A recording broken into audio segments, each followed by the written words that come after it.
Portugal está novamente diante de um cenário preocupante: o regresso ao déficit orçamental.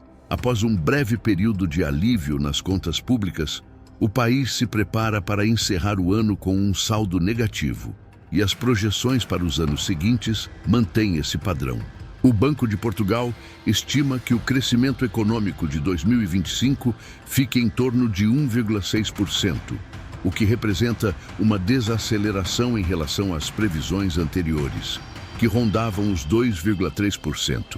Pior ainda, se a inflação anual ultrapassar esse nível de crescimento, o poder de compra da população portuguesa continuará a cair. Já vivemos um ciclo semelhante pós-pandemia, quando os salários não acompanharam a escalada inflacionária, e agora parece que a história se repete. O saldo orçamental de 2025 é projetado para 0,1%, mas poderá atingir 1,3% em 2026 e 0,9% em 2027. São números que, apesar de ainda aceitáveis dentro dos critérios europeus de Maastricht, que permitem déficits até 3% do PIB, indicam uma reversão do esforço fiscal que Portugal vinha mantendo desde a crise da dívida soberana. Portugal deve fechar este ano com um déficit. O Banco de Portugal mantém a previsão e vê o país a continuar com saldos negativos nos próximos anos, em aproximadamente 1%. Estimativas piores do que as do Governo, que mereceram do Ministro das Finanças apenas silêncio. Travagem a fundo nas previsões de crescimento. O Banco de Portugal vê agora o país a crescer 1,6% este ano, menos 7 décimas que há apenas 3 meses, ficando nos anos seguintes com crescimentos a rondar 2%. O ponto de partida é de facto negativo em 2025, foi por isso que eu alertei para os riscos, porque a nossa avaliação dos riscos é a de que estas previsões, a previsão de 1,6%, tem um risco descendente significativo. A preocupação aumenta quando consideramos que parte da recuperação econômica e do superávit orçamental conquistados anteriormente foi resultado de medidas extraordinárias e não de reformas estruturais. O país se beneficiou de um contexto internacional favorável, com taxas de juros reduzidas e apoios financeiros da União Europeia. Contudo, com o fim desses auxílios e a retomada de uma política fiscal mais expansionista pelo governo atual, marcada pela redução de impostos combinada com o aumento da despesa pública, o risco de desequilíbrio é real. Mário Centeno, atual governador do Banco de Portugal, alerta que as previsões têm um risco descendente significativo.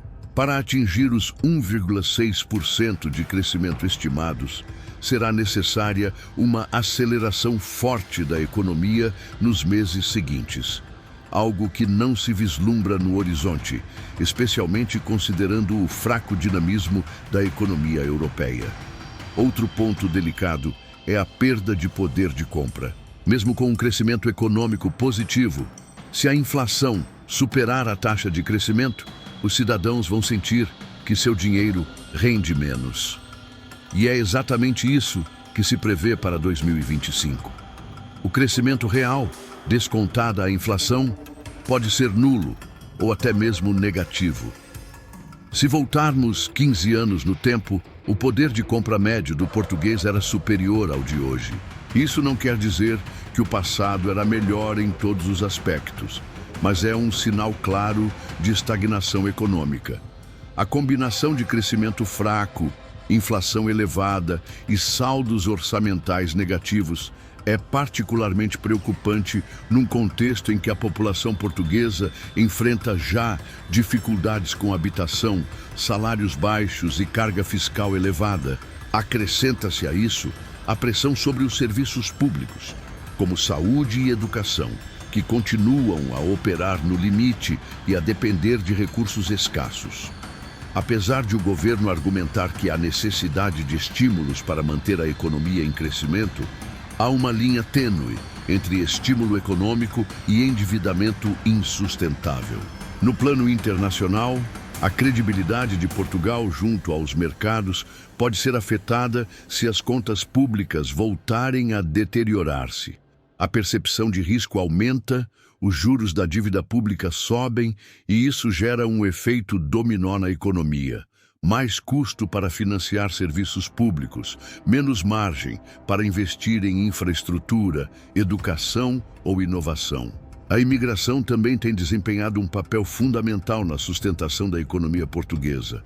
Muitos postos de trabalho em setores-chave, como turismo, agricultura e construção, são ocupados por imigrantes. Ainda assim, mesmo com esse apoio, a produtividade nacional permanece baixa e a capacidade de geração de riqueza não se acelera na mesma proporção. O próprio Centeno, que já foi ministro das Finanças, admite que, para manter as metas de crescimento, seria necessário um milagre econômico nos trimestres seguintes.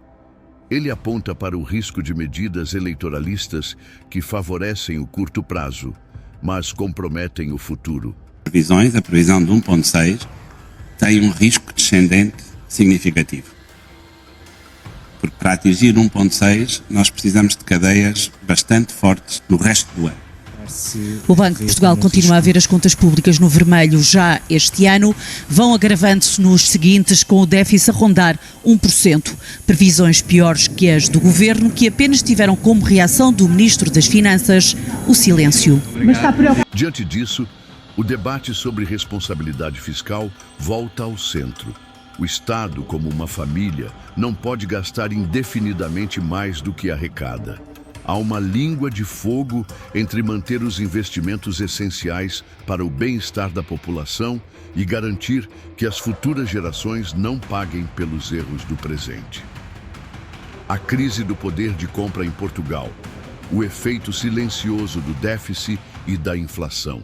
À medida que mergulhamos nos desdobramentos da situação fiscal portuguesa, torna-se evidente que não estamos apenas diante de números abstratos.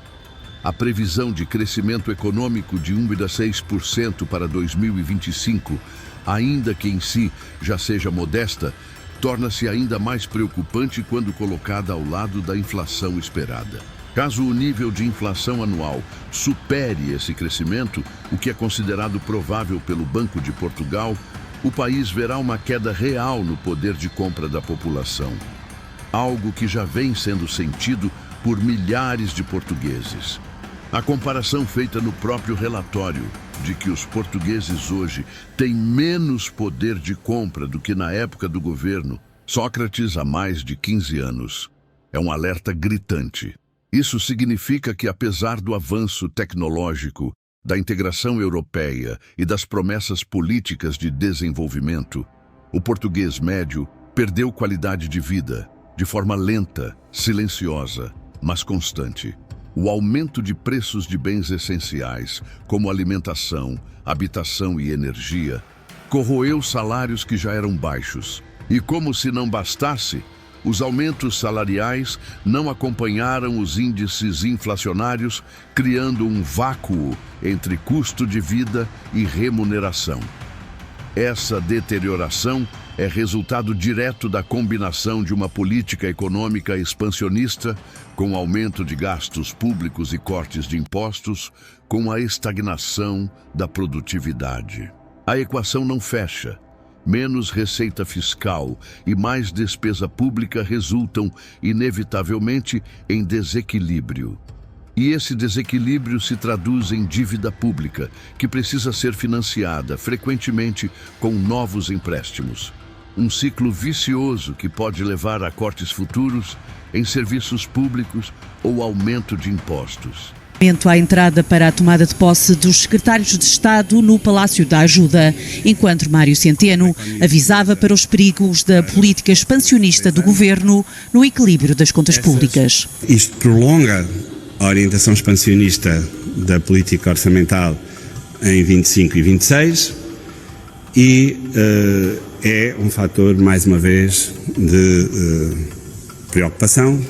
O governador do Banco de Portugal lembrou que boa parte da saúde da economia portuguesa sustenta-se no mercado de trabalho, com forte contributo da imigração. Ainda não se sabe se esta será ou não a última vez que Mário Centeno apresenta as previsões do Banco de Portugal. O mandato como governador chega ao fim em julho. Estarei sempre disponível para o país, seja no Governo, seja no Banco de Portugal, seja numa universidade, a fazer aquilo que eu gosto mais, que é falar.